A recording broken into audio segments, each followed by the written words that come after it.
Cinema.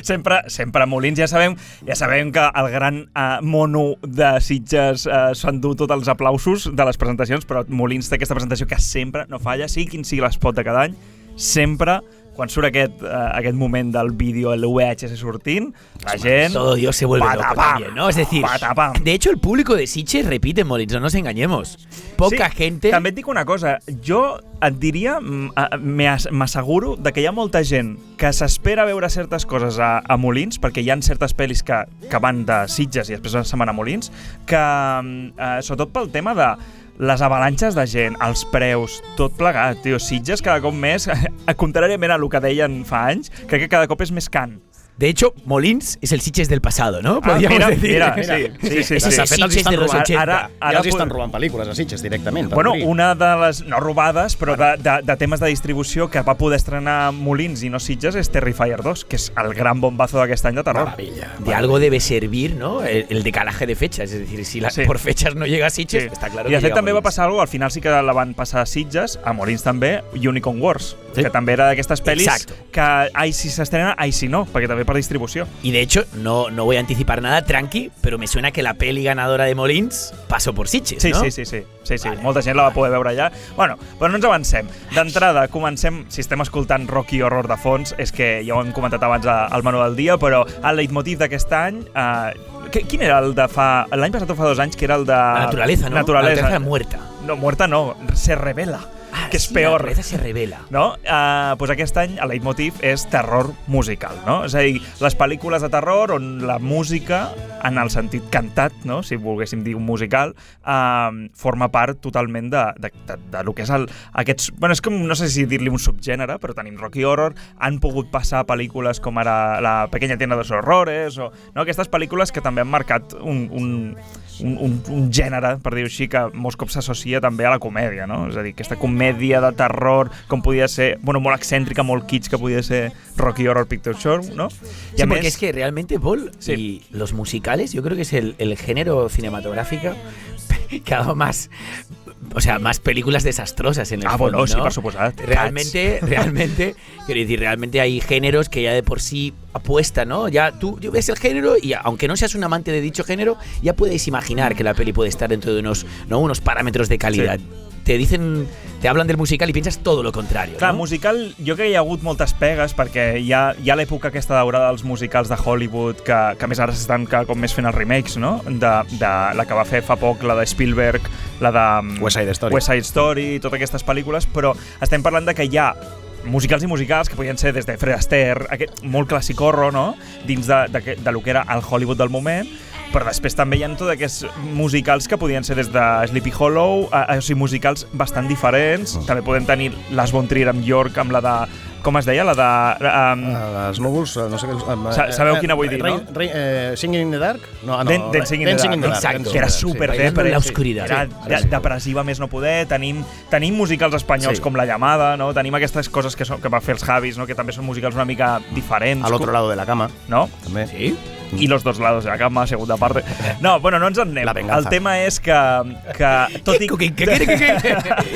Por 5 duritos musicales. Però sí que és veritat que tot i que, ja ho comentaves bé, Adriano, tot i que aquest any el leitmotiv és musical i tot i que han fet les seves historietes a dins del terror Molins de pel·lícules musicals, és molt difícil que et pugui coordinar alguna pel·li d'estrena que sigui musical. Òbviament hi ha moltes pel·lícules on la música hi és present, però no hi és present com un musical, com això que estem escoltant, no?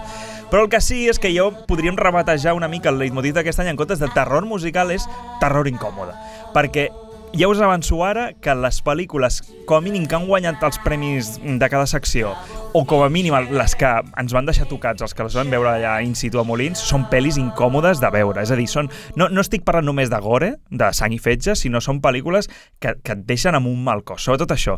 Jo crec que hem arribat a un punt que el terror, jo soc super a favor d'aquest terror de deixar de fer caldo.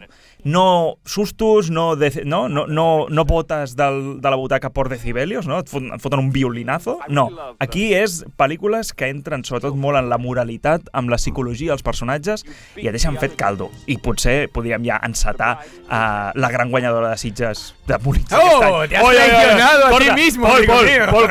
Paul corta en post-po. Freud diria algo. No, però Totalmente. la gran guanyadora... Però, veus, aquí, per exemple, Sitges Speak No Evil pasó desapercibida. Vale, no va treure res? No, diría que no. Pues y de mira, hecho, aquí és la gran guanyadora, que la guanyadora de Terror Molins 2022 és Speak No Evil. Speak No Evil és, jo crec que, el tridente d'aquest any de les 3 pel·lícules més incòmodes que s'han vist en el festival. I de llarg. Aquesta sí que podem parlar en propietat perquè l'hem vist els 3, correcte? Sí. miedo nos da que abras ese melón, porque nos queda... Molins no va, ¿eh? Vamos a cascar. Vale. Speak No Evil es Vale. la que gana aquí. Ràpidament, Speak No Evil és una pel·lícula violenta, però violenta verbal. És a dir, de fet la van presentar així, no va venir el director, però sí que va venir el que presenta sempre, el Mickey, que presenta les pel·lis allà, que sempre fa conyes de totes les pel·lis, però la va presentar com al tanto. És una pel·lícula que la van projectar, com moltes pel·lis fan, en sessió doble, la primera pel·lícula d'aquesta, i després era no dic una comèdia, però era una cosa més lleugera. Más relajadito. Vale? Perquè van dir, si ho fem al revés i sortiu d'aquí i us aneu a dormir amb aquesta pel·li, vista aquesta pel·li, és que ens mateu. Perquè realment et deixa molt fet caldo. Doneu fe d'això? Et deixa fet caldo? És una d'aquelles pel·lícules. A mi em va passar fa molts anys amb Requiem for a Dream. Vale. D'aquelles pel·lícules que acabes de veure la pel·li i comencen a sortir els crèdits i el primer impuls que tens és fer un...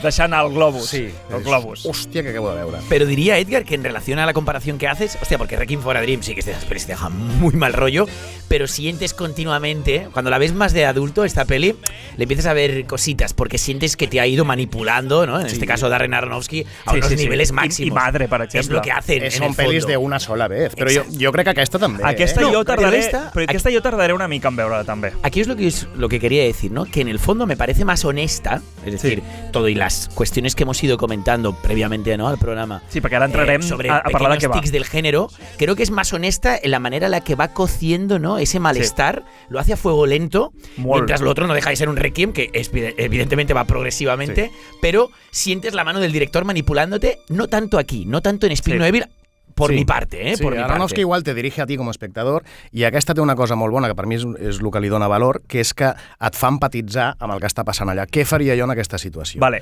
posem en context, abans de seguir. La història, o sigui, la pel·lícula tracta sobre dues parelles que inicialment es coneixen, no?, en una mena en la Toscana, no?, o un Sí, lloc de així, vacaciones. de vacaciones, no?, que es coneixen amb moltes parelles, les típiques vacances d'incerso de jóvenes, no?, pràcticament, no?, allò de anem tots junts i compartim uns quants dies i això. Pero Llavors son papis. Sí, exacte. Llavors es fan molt amics les dues parelles amb els respectius 2 fills, no?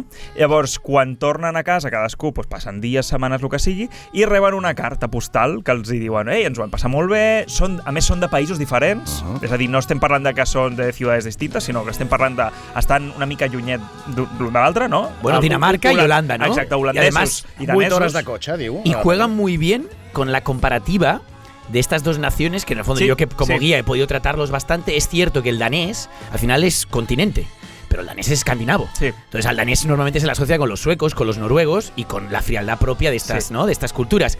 Cuando en el fondo la peli es interesante porque juega a acercarlos a Holanda, ¿no? Y partiendo de estereotipos. Exacte, el que va és que reben aquesta carta que al principi diuen, hòstia, ens coneixem molt poc, però bueno, ens ho vam passar molt bé, no? I al final decideixen anar a aquesta casa que tenen a Holanda i passar uns dies, com unes segones vacances, però ja concretament només amb aquesta segona parella, amb aquest fill, no? Llavors ells van amb la filla i a partir d'aquí és aquest parc d'atraccions. És que al final són tot de coses que van passant molt mundanes, per dir-ho així. Són coses que podrien passar molt al dia a dia. És a dir, si tu te'n vas uns quants dies a compartir amb una gent que tampoc no tens molt... És a dir, no has tens compartit... passat, no tens història. Exacte, no tens història, exacte. Llavors tu vas redescobrint coses, no? I llavors, quan xoquen dos mons, però tu, el teu món, ets tan ets tan bona persona, ets tan bonachón que bueno, deixes passar coses, no? Ai, no, bueno, és que ells són d'un altre... No, és gairebé ells són d'un altre país, són altres formes de fer... Clar, jo crec que inclús de vegades ni tan sols veuen coses que estan passant perquè s'enceguen a dir no, som bona gent, ens hem de portar bé, no ens coneixem, deu ser un error... Són els anfitrions, no els hi farem mal lleig... Sí, és que això és el bo, no? Que tot i ser Dinamarca versus Holanda, en aquest cas, són situacions que, com tu has dit en un primer moment, no? Empatitzes, perquè, hòstia, quantes vegades no t'has trobat amb una trobada de parelles, ja sigui de vacances o, jo què sé, de manera indirecta per amics, no? On tu, en el fons, t'obligues una miqueta a ser no només encantador, sinó comprensiu. Aquí. I això és el que es va movent en la pel·lícula. Llavors, què vol dir? La moral de la pel·li és no feu això. O sigui, si coneixeu gent de vacances i que tot ha sigut idíl·lic, no torneu a quedar, perquè no ho serà llavors. Doncs aquesta pel·li parla exactament d'això. I no és Gris, que és otro musical. És una pel·lícula que, per això ho deia, és molt violenta però verbalment. És a dir, és una pel·lícula que com a espectador et violenta moltíssim perquè estàs veient situacions que són molt extremes i repeteixo, no és extrem de gore, no, és extrem de situacions tan incòmodes, tant que llavors arriba un punt que tu l'estàs veient i t'està agafant ansietat. O sigui, i crec que tots ens van fer l'avís ja abans de la pel·li, Van dir, és una pel·li que la premissa és molt senzilla, és una parella que se'n va a casa d'uns altres i no us penseu que hi ha monstres ni que hi ha sustos ni res, és tot verbal. Bueno, és terror psicològic, no? Tu ho has dit en tot moment. Sí. Estem parlant, o estàs parlant d'un Molins, no? Que és realment un terror d'incomoditat que parlaves tu, però és que cada vegada més, no? I jo que no sóc tampoc l'amant del gènere, trobo que el cinema que s'està fent de terror amb pretensions de qualitat, no? Sempre ja no és un cinema de sang i fetge, que hi és també, no?, en paral·lel, sinó és un cinema això, que busca no? que l'espectador s'hi projecti amb la història. Les pel·lícules que parlarem avui, generalment, menys una, Edgar, m'estàs xafant tot el rato el cable. Què està passant? Sí. M'està boicoteando. No, pues són pel·lícules, mira, si voleu saltem a la següent, perquè... Però Speak No Evil... Speak No Evil, vamos... Merecida? Ganadora merecida? Super. Jo quan vaig sortir, crec que us ho vaig escriure i vaig dir, jo crec que he vist la pel·li guanyadora, perquè és una pel·li que ens va deixar tots amb aquest esperit de... Ja no dic terror Molins, però aquest esperit del terror de... Se t'ha posat dins algo i estàs anant cap a casa, fet caldo, i penses durant dies i dies, la comentes amb gent... O sigui, és d'aquestes pel·lis que es queden. I és veritat, Sobretot perquè hi ha un final... Ens va avisar. Poca broma que això ho guanya. Però sobretot perquè hi ha una escena final, cap al final direm, no dic la resolució, dic hi ha una escena tan ja no dic incòmode, és que gairebé hi ha un punt de passar-se. O sigui, hi ha una escena... Bueno, puedes decir descontextualizándola, sí. Bueno, dels pocs exteriors que hi ha, per dir-ho així. De hecho, igual que està sortint el sol, pràcticament. Igual nos daría más rédito si se enteran los religiosos de que hay una lapidación. Sí. Entonces da igual. No vamos a decir cómo, ni quién, ni a dónde. Però hi ha un final que sobrepassa. O sigui, hi ha un moment de dir, vale, hem arribat a un zènit de capullisme, no?, des de la direcció. De la maldat humana. Sí, hi ha molta maldat amb aquest món, molta maldat, És allò de vale, no us he fet sustos, no us he fet gore, no hi ha escena com a mínim de sang, però no hi ha gaire gore, no us he fet monstres, no us he fet res, ara vaig a demostrar-vos lo cruel que puc arribar a ser des del realisme. Mira, aquesta és la paraula. Hem passat de lo incòmode i acaba sent molt cruel. Cruel. Llavors, passem a la següent pel·lícula que va guanyar la secció Being Different. Aquesta era la que hem dit és secció oficial, però ara hi ha les seccions paral·leles. Being Different, que és millor pel·lícula, millor guió i premi al públic, és Soft and Quiet. Déu-n'hi-do. Soft and Quiet és una pel·lícula aparentment petitona, és òpera prima de Beth de Araujo, que és brasilera, però que és una pel·lícula americana, que la va rodar allà. Però clar, aquí hi ha una complicació, sobretot per ser una primera pel·li, que és una pel·lícula en pla seqüència. És una pel·lícula, és a dir, que no hi ha talls. O sigui, quan comencen a gravar sí que hi ha els típics talls que hi ha en algun moment que els veus, però la pel·lícula va com un tret cap endavant, i no para. És una pel·lícula que també la premissa aparentment és molt senzilla, però que us porta a ser, un altre cop, cruel, incòmode. Llavors és una pel·lícula que el punt de partida és una professora que està una mica fotudeta en el lavabo del col·le, per dir-ho així, ja no queda ningú al col·le, i quan surt, que és com ja a la tarda, no? Penseu que és un pla seqüència, és a dir, des de que, per dir-ho així, li donem play a la peli, és tot el que va passant en aquella següent hora i mitja del col·le. Doncs es reuneix amb tota una sèrie de dones en una església, crec que, com una església, com es diu... parròquia, una capella, no? Una parròquia, que tenen una reunió allà, i només us diré, perquè és molt difícil de parlar d'aquesta pel·lícula, sense fer, òbviament, spoilers, però hi ha lo que abre el pastel, com hem dit abans? Cuando se destapa el pastel. Aquesta frase defineix perfectament aquesta pel·lícula. Hi ha un moment que ella porta un pastís, que és com inaugura la reunió, i quan obren aquest pastís, literal, allà entra una... O sigui, se destapa el pastel, se destapa el pastel. Literalmente. Se destapen los temes dels que anirà la pel·lícula, però sobretot jo feia molt de temps que en una sala de cinema no veia abriendo un pastel que la gent fes... En plan, no me lo puedo creer. O sea, ahora entenc para on anirà això. Bueno, ahora sabes que todo el mundo está proyectando en ese pastel 1000 locuras, sí, ¿no? O sea, sí. me vas a tener que enseñar ese fotograma. No por us favor. imagineu... No fan quiet, fotograma pastel. No us imagineu una cabeza cortada, no us imagineu res. No té res a veure amb això. És una cosa molt normal, malauradament, però molt extesa, però és una cosa que tu la veus i dius... Hòstia, vale, ara estic veient i jo crec que per això, ja us dic, millor pel·lícula, millor guió en pla seqüència. Imagineu el teatre que s'ha de muntar allà. Imagineu. A més, totes les protagonistes són un grup de, crec que són com 6 o 7 dones. Molt bé, o sigui... I això ja... La sororidad, ¿no? Sí. Está Sorogoyen. No, quiero decir, está en primera línea, ¿no? En esta película. Sí. Ui, i sororidad ja per parar un tren. Perquè s'ajuden molt a fons. Hòstia, bueno, tío, hasta aquí. Mossegant la llengua mucho. Sí. Así no se puede hablar de cine, És una d'aquestes pel·lis que és molt difícil no parlar a partir del minut 15 perquè es fot un revés i una bufetada a la cara que no para. Simplemente, antes de que pases a la siguiente, ¿se queda ahí navegando, o sea, delirando en ese entorno de mujeres alrededor del pastel? Sí. ¿O va cambiando de espacio continuamente? No, va movent-se. No. Sí, arribes, la pel·li acaba que és de nit. Ok, sí, evidentemente en cuestiones temporales sí, pero a niveles espaciales también. Sí, cambia. Okay. Sí. O sea, hay exteriores, hay interiores. Hay cotxes, sí. Okay. Ja tot. Ja veureu que no pararà. La càmera no para. A lo 1917 con un contexto totalmente diferente, ¿no?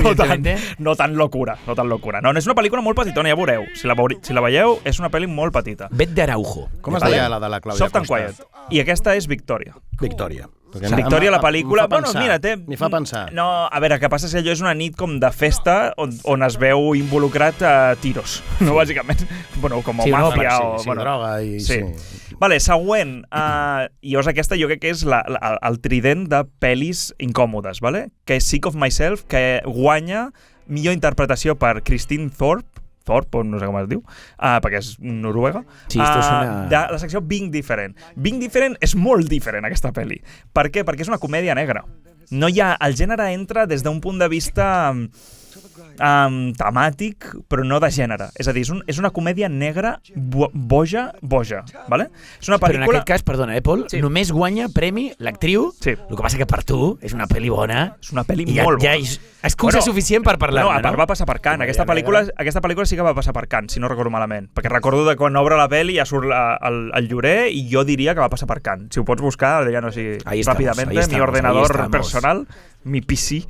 Sí, de hecho es película noruega. Sí. Es interesante, ¿no? Porque la de Speak No Evil, aunque se va a Holanda, realmente es una película danesa, ¿no? O sea, veo que hay sí. El tema escandinavo está fuerte. Sí. Y sí, selección oficial de largometrajes, pero no la oficial, perdonad, en la de Una cierta mirada. Sí. Pues aquí us ho explico molt per sobre. És una pel·lícula que parla, és de les millors que he vist, que parla de l'ego, del narcisisme. És una batalla d'egos entre la parella protagonista. La prota és ella, però el seu nòvio, diguéssim, com a parella, el seu nòvio és el típic artista postmoderno que a més la lia per robar butaques d'hotels i tot, i crea obres, però que tu és el que veus i dius, bueno, pues muy bien, saps? Allò que el típic art que dius, pues muy bien. Però és el típic molt famosete que sempre està d'entrevista en entrevista, que a les converses dels amics sempre és el centre d'atenció i vol fer-se el centre d'atenció, i quan ella intenta ser el centre d'atenció perquè també és superegocèntrica, saps aquestes parelles de que s'intenten xafar uns als altres perquè vol ser més, vale? Pues, amb aquest plantejament ella el que fa és buscar la millor forma de ser el centre d'atenció. Per bo? No, per dolent. Llavors el que fa, això és el plantejament, el que fa és intenta, per exemple, els dinars o els sopars amb amics, diu allò lo típic, farem menú degustació, algú d'aquí és intolerant a alguna cosa? I ella, sí, no sé què. I tothom, sí? Ostres, però això és molt estrany, no? Sí, bueno, des de fa uns anys. I llavors, clar, comença a fer la paranoia. Ell no diu res, perquè li diu després en privat, en plan, què estàs dient, no?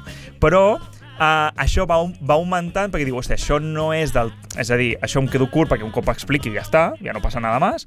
Però llavors després troba un article que es veu que hi ha un medicament rus prohibit a tot el món, però a Rússia, bueno, com és Rússia com a parte, no? Pues, que li comença a la gent a sortir com desfiguracions a la cara i marques i això. I ella, a través d'un camell, aconsegueix moltíssimes d'aquestes pastilles i se les comença a menjar sense dir-li a ningú. Què passa? La pel·lícula, aquí entra al revés de gènere, clar, ella acaba com Elephant Man, ¿vale? O sigui, acaba sent una persona mega desfigurada, però clar, té el que però vol. triomfa. Però té molts followers. Llavors, la pel·lícula és una comèdia negríssima, perquè a més és que et rius un muntó. Però és que, i a més hi ha aquests moments de... Saps aquestes paranoies tipus Ali McBeal?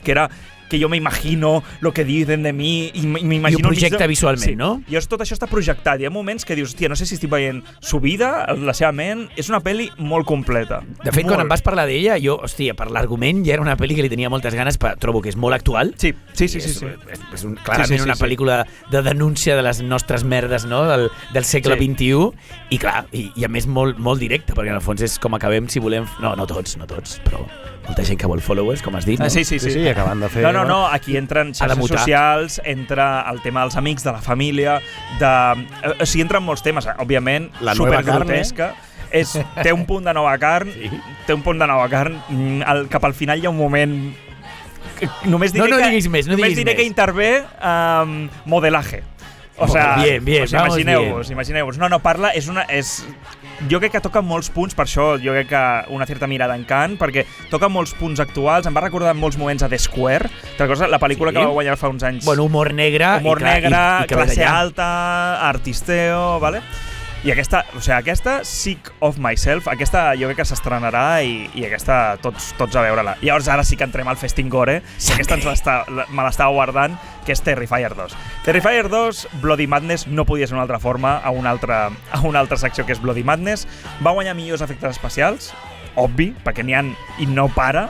Terrifier 2, per qui no conegui, és aquell pallasso, el pachacho, mimo, que s'ha fet Art de Clown, que s'ha fet superfamós, el posarem en pantalla, però a la primera part es va fer molt famós. És difícil ja trobar un slasher, és a dir, un assassí en sèrie tan icònic ara mateix. O sigui, venint potser dels últims que, imagineu si fa anys, de Scream, o sigui, costa de pensar... Saw, no? Era la mítica? O Saw amb el Nino. Però ja no era el mateix, no era el malo icònico que tenia un disseny. Ara estàvem parlant fa una estona d'aquest terror que ara és molt més psicològic. A mi em venia la reflexió de que potser l'espectador hem evolucionat i aquells que vam veure en els anys 80 el Jason o el Freddy o d'allò, ara estem buscant uns altres estímuls perquè el muñequito ja no ens fa res. Sí. Aquest ens ho fa. I ens ho fa des d'un puesto festivalero. Sí, aquest és una pel·lícula i a més també feia temps que no veiem, això sí que estàvem junts al cine quan la vam veure, allà a Molins, és que aparegui el dolent i hi hagi una ovació. O sigui, la gent volia un altre cop les aventures esbojarrades de Art the Clown. Nuevas formas de matar. Què passa? La primera pel·lícula és d'una hora i quart, crec que una hora i 20, molt poca pasta, la va tirar endavant amb molt poca pasta i va funcionar superbé. La segona pel·lícula tenia una mica més de pasta, però no molta, crec que eren 350.000. 250.000 dòlars, o sigui, res. Això allà és res. Però agárrate, Adriano, 2 hores 15. Sí, ho he vist. O 2 hores... 140 minuts. O sigui, 140 minuts. I passa volant. Ja té el partit, no? Jo crec que mai he vist un slasher, és a dir, un assassí en sèrie aquestes de gore i tal, tan llarga. Però és que passa volant. A més, la història és entre divertida, grotesca, terrorífica... I a més, això és una altra de les coses que costa de veure. Totes les interpretacions estan perfectes. Però és que és increïble. O sigui, acostumes a veure que sempre hi ha com un punt de, no, aquestes pel·lícules com de sobreactuació. Sí, i de vegades aquestes pel·lis passa molt que tu estàs esperant l'aparició del dolent, del monstre, a veure quina mort Perquè és el més carismàtic, Clar, també. i les trames entremig, diguéssim, Són de que condueixen, menys. Sí. passes d'elles i es falla. Aquí les trames també són Està interessants, molt bé. també estan És guais. una pel·lícula super recomanable. Hi ha I a família, més, pel que veig també aquí, També hi ha família. Hi ha Speak No Sí, Evil. També hi ha música. I Terrifier 2 es va estrenar el cap de setmana abans de tot el que era Halloween i això, i crec que només en 2 setmanes va fer... Però quants milions era? Ho van dir, Una crec. borrada, però estaven plantejant enviar-la als Oscars. Sí, perquè van guanyar molta, però és que és de les pel·lis més, a nivell de lo que ha costat i lo que ha ingressat, és de les, inclús més que, no sé si més, però por ahí a Clerks, Projecte de la Bruja de Blair i totes aquestes pel·lis. O sigui, estem parlant d'una pel·li que, com a mínim, s'ho ha guanyat i de fet la veus, ara està posant a l'Adri, està aquí mirant el tràiler, i veus la imatge i no diries que és una pel·li de $250,000. No, això també. No, té un punt indie, no? O sigui, té aquesta factura que ja veus que no és de producció de terror de pasta, però aquí no li baixes d'un parell de milions. Sí, bueno, encara no he arribat a aquest punt de dir, hòstia, fotograma, esto tiene pinta de... Però sí que és cert que el que dius, Edgar, que no es veu una pel·lícula cutre, salchichera, feta amb 4 duros. No, per res. Jo crec que hem recuperat el carisma del monstre que no l'havíem tingut des de l'època de potser el Freddy Krueger, que era el que queia bé i que volia saber d'ell. Amb els Jasons i companyia no ho tenies, això. Sí, esto, mira, aquí, amb l'Art de Clown, ets amic d'ell. És a dir, allà al cinema, me'n recordo que cada mort la gent aplaudia i cridava. O sea, hay una anécdota buenísima de Sitges, que estaba precisamente, ¿no? Lo siento, Paul, que estaba el Robert Englund, que es el prota de Freddy Krueger, bueno, el malo, de Freddy. Y era graciosísimo verlo a él tomándose un café, evidentemente con esa cola de fans que ha ido generando y de tíos que posiblemente por generación no parecían ser amantes de... Porque igual eran de una generación, ¿no?, de teenagers actuales. Pero lo interesante era ver una cola de peña totalmente disfrazada ya sea de, yo qué sé, de hombre lobo, de asesino, etcétera, etcétera, pero haciendo cola, ¿no? O sea, si aquello de los zombies, ¿no? Nos llevaba a criticar el consumismo, en este caso no, ya es totalmente aceptado, ¿no? El consumismo, da igual si son zombies, si son hombres lobos, estarán ahí esperando para que Robert Englund les firme el autógrafo. Este es el nivel. Bueno, això no ho veiem a Molins, per exemple. Esto no passa, no? No, però molt recomanable Terrifier 2. I passem a l'últim bloc, que és curtmetratges, d'acord? Molt breument, el curtmetratge que va guanyar 1033, es diu, o sigui, 10-33, és on la protagonista està a un cine. De fet, tu no veus el cine, tu estàs directament al lavabo dels cines i es tanca un vàter, i en el moment que es tanca comença un altre cop el que dèiem, aquest terror de l'incòmode, de la crueltat, perquè no hi ha res, sinó la càmera ja no surt de dins del vàter i es comencen a escoltar trets. Aquests trets... tot fora de campo. Sí, tot fora de camp. Llavors és un curtmetratge on, òbviament, el so és el més potent, però el més potent de tot és que els trets que s'escolten de lluny després entren dins el lavabo, les altres noies que hi havien per allà al lavabo acaben bastant malament, però quan arriba a la porta d'ella hi ha una conversa. I aquesta conversa, òbviament, entre no presumpte, sinó un futur assassí teu i tu, acaba sent... hòstia, és cruel. O sigui, és un d'aquests curts de... Clar, estàs parlant amb el que tu saps perfectament que t'assassinarà. Que t'ha de matar. Llavors és aquesta conversa que es crea. Llavors el curt va d'això, aquest és el que ha guanyat. Per això veieu que inclús dins del curt també entra aquest fora de camp... Terror psicológico, ¿no? Aquest terror psicològic. Sí, ¿vale? Alexander Maxim Seltzer, ¿no? Canadiense, el director. 10 minutitos de corto, por lo que veo. Molt bon curt, de veritat. Però hi ha un que és Premi de la Crítica d'Or al millor curtmetratge i, a més, millors efectes especials, que a mi, però a més ja l'he vist a dos festivals des de Molins, que és Felgm. A veure com ho dius. Felgm. És P-H-E-L-G-M. És un curtmetratge de cargols. Y no tiene nada que ver con la sexualidad de sus protagonistas, ¿no? No son siglas, ¿no? Esto. Segur que és una filia. És un curtmetratge, podríem dir-li comèdia surrealista, on només us diré que és un curtmetratge molt curtet. És un curtmetratge de... Tu veus la típica imatge de... Sabeu aquests edificis d'oficines grisos, de ciment, que tenen aquest pati interior on la gent va canviant d'oficina, saps? Que són gratacels, pràcticament, i que sempre entre gratacels hi ha la típica plaça, no? Placeta al mig. Pues tu veus a nivell de terra, pues tot de gent que tot de passos, ningú parla, tothom parla per telèfon, però tothom desconnectat, i tu vas veient un cargol que va va avançant poquet a poquet, fins que, òbviament, no podia ser d'una altra manera, el xafen. En el moment que el xafen, el tio que el xafa, que esdevé, òbviament, el protagonista, es neteja, bueno, següent pas que fa, ja fora de camp, següent pas que fa, un altre cargol. Tercer pas que fa, un altre cargol. I fins aquí, la locura màxima fins on arriba aquest curt. Aquí comença, no? Aquí comença la bogeria. Aquí comença el surrealisme de l'home que non-stop, a més ningú aparentment para a veure què passa. O sigui, també hi ha una crítica aquí de que tothom va a la seva bola, però és el món dels cargols. Podríem dir... El matacaracoles, podríem no? dir... Sí. O sigui, la traducció és Night of the Leaking Cargols? Sí, exacte. Com es deia la sèrie aquella? La memòria dels cargols. Aquí és un curtmetratge que val molt la pena. Ens vam quedar tots. A més, té un final èpic. Creo que este corto hi ha un va a gustar en postcrèdit, casa, Hi ha un postcrèdits èpic. O sigui, una imatge d'aquestes que se't queden al cap i és molt bo. Molt merescut aquest premi de la crítica.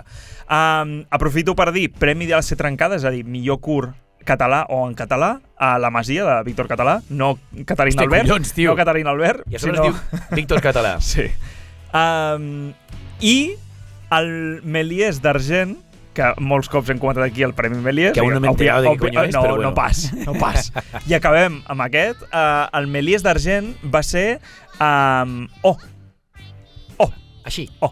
No OH, com una onomatopeia, no, una O. Per què? I a més té molt a veure, òbviament, amb el contingut del curt. Jo us explico de què va i vosaltres em dieu a què us recorda, ¿vale? És, segons el director, perquè el vaig poder entrevistar allà, parla dels horrors de l'addicció, ¿vale? de tota mena d'addiccions, però és que en el seu cas, la protagonista, el punt de partida és que passa pel carrer, hi ha una paret, veu que hi ha la típica paret de maó, hi ha un forat rodonet, i ella s'obsessiona, acaba posant la mà dins, però s'obsessiona com molt... És com si el cridés, ¿vale? Aquest forat, i se'n va. I el dia següent, com té ganes de tornar, va cap allà i ja l'han tapat, el forat. I llavors li agafa una obsessió, com un mono. Llavors ella comença a buscar... no dic forats, però per la vida, dic forats o coses circulars. Hòstia, és muy Junji Ito espirales, ¿no? Premio. Si Junji Ito feia espirals, aquí hi ha cercles. I, òbviament, si jo vaig veure aquest curt, vaig pensar exactament això. Junji Ito, fa molt poc que el vam portar amb Uzumaki, doncs, òbviament, i si el vaig entrevistar, doncs li vaig fer aquesta pregunta. I això és el que ens va dir. Now I'm a huge fan of Junji Ito. Back then, when we created the movie, I didn't know him. And while we were editing, my editor was showing me Uzumaki and was telling me about Uzumaki when we started editing the movie, so after we shot it. And I was fell in love even more than Uzumaki with his short stories. I think he's like one of the best teller, maybe Stephen King, but then Junji Ito might be second for just having like a quick page turner of very intense and creative short stories that will fuck with your brain and still have a message and something important to say. So I really enjoy his work. He wasn't a reference in creating the idea, but mood-wise, now I think with every new project there will be a little bit of Junji Ito in it. So I discovered him through my work, and now it's either people talk to me about Eraserhead or they talk to me about Junji Ito. Yeah. O sigui, imagineu, per traduir-ho, li vaig preguntar, ostres, em recordo, no sé si era com a referència, Junji Ito, Uzumaki, que a més és que és la gran empanada, el vam portar aquí fa molt poc, però em va dir, no ho coneixia abans de fer el curt, però sí que el meu editor em va dir, oye, tate, échale un vistazo a esto. Que no sea... Llavors, no va pel camí de les obsessions i de tot això, però, clar, aquí el que diu és, hòstia, jo el tenia molt present Stephen King com a gran relator d'històries curtes i d'aquestes històries com molt bizarres i grotesques, però Junji Ito pues, està en segundo lugar des de que el va conèixer, no? Llavors, realment és un curtmetratge, ara encara no es pot veure, però quan... Jo estic en contacte amb el director, de fet me l'ha passat el curtmetratge, però a la que el posi en obert ja el compartirem perquè realment o el veureu per 1000 festivals segur. Sí, clar, serà difícil de buscar a Google. Sí. No sé. De fet, ho he estat buscant aquí per veure trailers i és que hi havia alguna història i res, tio. És molt poc comercial aquest títol, Sí. I d'altra banda, aquest tio sonava molt del mateix país de tots aquests, no? Què passa, que Molins de Rei és d'allà? És escandinau aquest tio també o no? Hòstia, mira, no ho he Tenia buscat. un accent molt allà, també. Tenia un accent. Dic, Mira, o podem fer la això gran o empanada, alemany. també. O alemany. Tenia un punt allà. Passa, els alemanys no tenen accent normalment. Però realment, a part de curtmetratges, jo també us diré que a nivell de curtmetratges és potser dels més potents a nivell d'any, o sigui, de la collita d'aquest any de Terror Molins de curtmetratges és de les més potents. Jo m'ho vaig passar superbé amb totes les projeccions, hi ha curs de tot, però a nivell de pel·lis també, o sigui, ja hem fet un repàs així molt per sobre, però realment a nivell de pel·lícules crec que ha sigut un molt bon any. Val a dir també és un any de rècords també que ha tingut Terror Molins en quant a projeccions, venda d'entrades i tot.